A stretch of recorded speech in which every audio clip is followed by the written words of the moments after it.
You know, when most of us hear the word riba, our minds immediately jump to one thing: interest.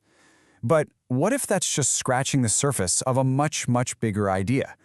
What if the real prohibition isn't just about loans, but about protecting the very heart of what makes an exchange fair? Well, let's dive in, because we're about to explore a powerful argument that reframes riba completely, seeing it as a deep structural violation that allows for the systemic takeover of wealth, with modern banking right at the center of it all. So where are we getting all this from? Well, our guide for this journey is a fantastic piece of research by Shahid Sultana and Ambreen Sultan, which was published in the International Journal of Finance and Economics. This gives us a really solid academic launching pad to tackle these big ideas. All right, here's our game plan. First, we're going to rethink the prohibition itself. Then, we'll dig into the core principle of exchange. After that, we'll look at the two different ways excess can show up, see how all this exploded into modern finance, and then analyze the whole thing as a system of usurpation. And finally, we'll talk about what this all means for economic justice. Okay, let's jump right into part 1, Rethinking a Timeless Prohibition. We really have to start here, because this is the source of so much of the confusion that's out there today. So the story usually here is that riba is all about the interest charged on old pre-Islamic loans. The problem with that super narrow view is that it creates this huge split, this methodological rupture. It basically says the Quran is talking about interest on loans over here, and the Sunnah is talking about excess in sales over there, as if they're two totally separate things. And that's created a ton of confusion, leading some to even say, hey, maybe parts of this just don't apply anymore. So if that old view is a dead end, we need a new foundation. That brings us to Section 2, the principle of exchange. This is where we get to the true underlying basis of the prohibition. And the argument is rooted right here, in this foundational verse. See, it doesn't just say, don't take stuff unjustly. It actually presents trade as the solution to prevent that from happening. And the logic that flows from that is incredibly powerful. It means any exchange that leads to one person getting something for nothing, without a fair countervalue, is basically theft dressed up as trade. It violates the entire reason trade was allowed in the first place. And that leads us to a much more precise definition. Riba is excess without a lawful countervalue stipulated in reciprocal exchange. Notice what this means. Riba isn't a type of transaction, like a loan is. It's a defect, a corruption that can infect any exchange. This excess could be something physical, like getting 120 pounds of wheat for 100 pounds. But, and this is key, it can also be about time, where the delay itself is turned into an unjust gain. So let's look at how this one idea of excess can show up in a couple of different but totally related ways. On to Section 3, two faces of excess. Okay, on the one hand, you have riba al-fadl, the excess of surplus. The best way to think about this is as a flow-based excess. It's like a snapshot in time. You can see it, you can measure it, right at the moment of exchange. It's a static imbalance.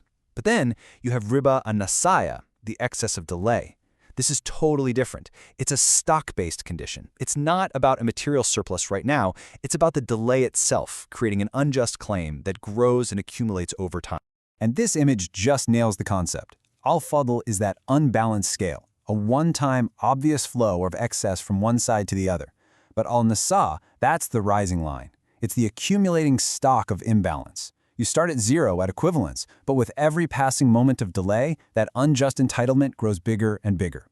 This difference between a one-time flow and a growing stock is absolutely crucial for understanding everything that comes next. All right, now that we've got that principle down, let's see how it plays out in the real world. Section 4, the Great Unbounding. We're going to trace how we went from simple money lending to the massive system of modern bank credit. Back in the day, in a classic money lending scenario, the whole system was bounded. It was limited. A moneylender gives you 100 gold coins and asks for 105 back.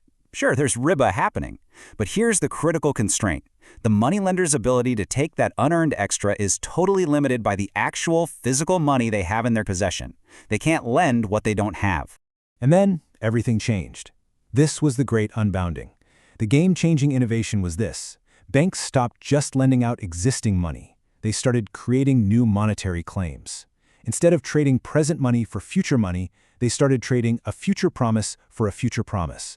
The bank promises a transferable deposit, and the borrower promises to repay. This little trick allowed banks to create credit ex nihilo, literally out of nothing, and it completely shattered the old limits of a finite supply of real money. This one innovation leads us directly to the system we have today. So, Section 5, a system of usurpation. And we're going to focus on how what's called the bank obligor nexus, that's the partnership between the bank and the borrower, actually extracts wealth from the rest of us. Now, this slide completely reframes the relationship. It's not just a bank and a borrower and a simple transaction anymore. They've effectively become a single unit, a nexus, a partnership. And this partnership acts upon the entire rest of the economy. The direction of who's getting taken advantage of totally flips. The main victim is no longer the borrower. It's third parties. It's you, me. It's the entire real economy. Let's follow that top arrow first, creation. This bank obligator nexus has the unique legal power to create brand new purchasing power, brand new money, based on nothing more than the borrower's promise to pay it back. So it pumps these new monetary claims into the economy, but, and here's the catch, no new real value, no new goods or services were created to back it up. Okay, now follow the bottom arrow, extraction. The borrower takes this newly created money and goes out into the world and buys stuff, real goods, services, and assets. The nexus effectively vacuums up this real wealth from everyone else. Because the money supply just got bigger, without the stuff supply getting bigger, the purchasing power of everyone else's money goes down. It acts just like a hidden tax on everyone who produces and saves. So let's just recap how this whole system basically puts riba on steroids. First, it's a systemic violation. Modern banking has perfected riba al-nasa, that access of delay, on an institutional scale. Second, it allows for the boundless creation of money completely untethered from any real value. And third, it creates a risk-free extraction of wealth. While the borrower takes on market risk, the nexus as a whole gets to pull wealth from the public without the kind of risk that comes with actually owning something lawfully. So, we've gone through a lot. What does this all mean when we think about fixing our financial system? Let's turn to our final section, restoring economic justice. And this right here perfectly illustrates the huge shift in thinking we've been talking about. The old view saw this as a tiny, micro-level problem. Don't exploit a borrower in a loan. The new framework shows us it's a massive, macro-level principle. It's about protecting the very sanctity of exchange itself, which is the foundation for how we all make a living and get a fair shot. So, what do we do now? Well, this research isn't about handing us a simple solution on a silver platter. It's more about an intellectual renewal.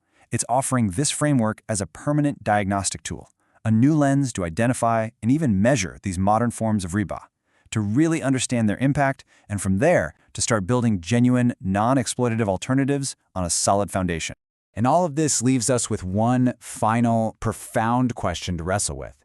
We've gone from talking about interest on a loan all the way to a systemic corruption of exchange through this bank obligor nexus. So if the very mechanism of how we trade is broken, what does true economic justice really require from us now?